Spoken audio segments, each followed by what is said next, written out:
Tetap ada bisikan, tidurlah. Nanti besok kamu ada pengajian, besok ada kegiatan, nanti begini, nanti ngantuk. Begitu segala macam bisikan.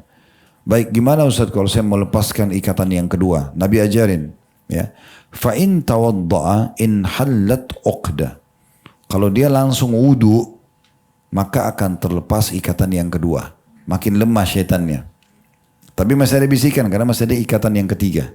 Bagaimana melepaskan ikatan yang ketiga? Nabi ajarin lagi. Fa'in shalla in hallat uqdahu kulluha. Kalau dia langsung sholat, walaupun cuma witir 1 rakaat. Walaupun cuma 2 rakaat sholat malam misalnya. Atau 2 rakaat sholat malam 1 witir. Kalau dia bisa 11 rakaat bagus banget gitu ya. Maka kalau dia sholat berarti sempurna. Zikir, habis zikir wudu, habis wudu sholat. Terlepaslah semua ikatan itu. Apa yang kita dapat nih? Nabi masih lanjutin hadisnya. Fa asbaha nashitan tayyiban nafs. Maka orang tersebut akan hidup di waktu itu, di hari itu dalam kondisi nasyid. Nasyid ini rajin, semangat. Tayyiban nafs, jiwanya lapang, jiwanya tenang. Saya pernah coba praktikkan hari ini Bapak Ibu sekalian, cuma berbagi saja gitu ya. Walaupun kita kurang tidur malam, tapi coba praktikin dalam kondisi tangan tuh kadang-kadang cuma baru sejam 2 jam tidur. Tapi kalau teringat hadits ini kayaknya sayang banget kalau lepas gitu. Terus langsung zikir, baca tadi la ilaha illallah wahdahu la syarikalah, lahul mulku wal hamdu wa huwa ala kulli syai'in qadir, subhanallah alhamdulillah wa la ilaha illallah allahu akbar wa la haula wa la quwata illa billahil aliyyil azim, Allahumma ighfirli. Lalu wudu gitu kan, lalu salat. Subhanallah betul-betul ngantuk itu hilang. Apalagi kalau sudah disambung dengan sholat subuh, tepat waktu, selesai. Pagi itu betul-betul seperti Nabi bilang. Semangat banget. Tidak ngantuk lagi. Seperti orang yang sudah tidur sekian jam gitu. Ya, ini janji Nabi SAW. Dia akan tiba di pagi hari itu dalam kondisi fa'asbaha nasyitan thayyiban nafs. Dia akan penuh dengan semangat dan juga akan memiliki jiwa yang lapang. Selalu senang, tidak ada beban. Lalu kata Nabi apa penutupan hadisnya? Wa illa asbaha khabithan nafsi kaslan. Kalau tidak kerjakan itu, setiap bisikan syaitan udahlah tidur lagi, kebablasan, ya. Akhirnya nggak zikir, nggak wudu, nggak sholat malam, nggak subuh tepat waktu. Apa kata Nabi? Maka dia akan tiba di pagi hari justru ya jiwanya murung dan penuh dengan sifat malas. Itu kata Nabi SAW. Ya. Dan beliau pasti benar dengan pernyataannya. Itu riwayat Bukhari Muslim. Dalam riwayat Ibnu Majah, riwayat yang lain kata Nabi SAW, fayasbihu nashitan tayyiban nafsi qad asaba khaira. Maka dia akan menjadi orang yang paling bersemangat di pagi itu, berjiwa ceria dan akan terus mendapatkan kebaikan-kebaikan dari Allah. Ya kesehatan, ya kegembiraan, ya rezeki, semua akan dikasih. Itu kalau dia gitu aja, cuma zikir, wudu, sholat. Wa in lam yaf'al asbaha kasilan, ya khabithan nafs lam yusib khaira. Kalau dia tidak lakukan itu, dia tidak berzikir, dia tidak wudu, dia tidak sholat, maka dia akan menjadi orang yang sangat malas, berjiwa murung, dan juga tidak akan meraih kebaikan-kebaikan. Jadi ini kenapa tadi saya bilang kita berharap agar bisa bangun sholat malam. Cara yang terbaik lawan syaitan. Karena syaitan sudah buat kita supaya terikat, supaya tidur, supaya nggak sholat itu.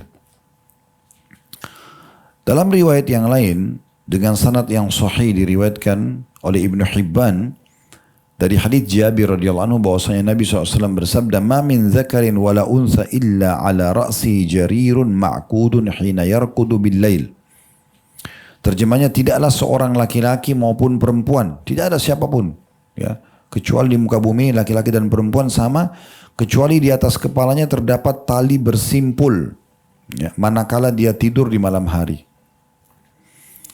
Fa in istaykadha fa dzakarallaha in hallat uqdah. Kalau dia bangun lalu dia berzikir kepada Allah, maka lepas ikatan pertama. Wa idza qama fatawaddaa fa shalla in hallat uqdah.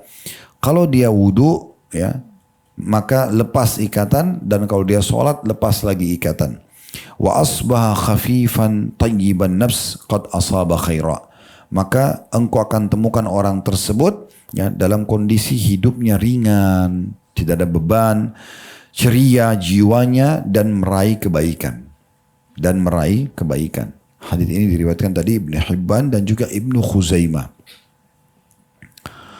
Baik, sekarang kita masuk ke itu tadi alasan 2 buah riwayat atau 3 buah riwayat alasan kenapa kita harus bangun sholat malam. Karena memang itu kata kunci untuk kita ceria di hari itu. Ya, tapi kita gabungkan 3-3 ya, zikir, wudu dan sholat gitu ya. Sekarang kita masuk ke masalah sholat malam. Ya, hadisnya adalah hadis yang sahih, di mana Nabi SAW bersabda dari hadits Abu Hurairah radhiyallahu anhu, afdalus siyami ba'da Ramadhan syahrullahil muharram wa afdalus salati ba'dal fardhi salatul lail. Sebaik-baik puasa setelah Ramadan, karena Ramadan tidak ada yang kalahkan, itu puasa wajib, ya, rukun Islam. Tapi sebaik-baik puasa setelah bulan Ramadan adalah puasa di bulan Muharram, di bulan pertama dari bulan-bulan Hijriyah ya. Kemudian dan sebaik-baik sholat setelah sholat fardu adalah sholat malam. Jadi selain sholat 5 waktu, maka yang paling afdal adalah sholat tahajud. Mengalahkan semua sholat sunnah. Hadis ini sahih diriwayatkan oleh Muslim, Abu Dawud, Tirmidzi. Kemudian dalam hadis yang lain juga Nabi SAW mengatakan, ayyuhan nas, wahai sekalian manusia, afshus salam, sebarluaskanlah salam. Selalu ucapkan assalamualaikum warahmatullahi wabarakatuh. Selalu salam. Kalau ibu ketemu suami, bapak ketemu istri, kita ketemu sama anak-anak, pembantu, ya, ketemu orang kenal tidak kenal, assalamualaikum warahmatullahi wabarakatuh. Itu doa. Itu Nabi SAW suruh sebarkan salam, itu ya. Karena ini kata kunci kita masuk ke dalam surga. Kalau ibu dan bapak kalau ngomong komunikasi tulisan sama lisan sama ya, ke suami atau ke istri, assalamualaikum artinya semoga keselamatan dunia akhirat untuk kamu, warahmatullah, semoga rahmat atau karunia Allah, rezeki Allah selalu bersamamu, wabarakatuh, dan semoga juga keberkahan, kecukupan untukmu. Itu selalu kita doakan. Jadi kalau kita satu hari ngobrol WA atau telepon 10 kali, 10 kali kita saling mendoakan. Dan saking pentingnya salam ini sampai maaf. Saking pentingnya salam ini sampai sampai Abdullah bin Umar radhiyallahu anhu itu pernah Bapak Ibu sekalian keluar dari rumahnya ke ujung jalan hanya untuk jemarin salam. Dia ke ujung jalan, kayak Bapak Ibu dari rumahnya, dari komplek, misalnya di rumah, keliling ke komplek sebelah, jalan hanya ucapin salam. Assalamualaikum warahmatullahi wabarakatuh. Setiap ketemu orang, pulang lagi.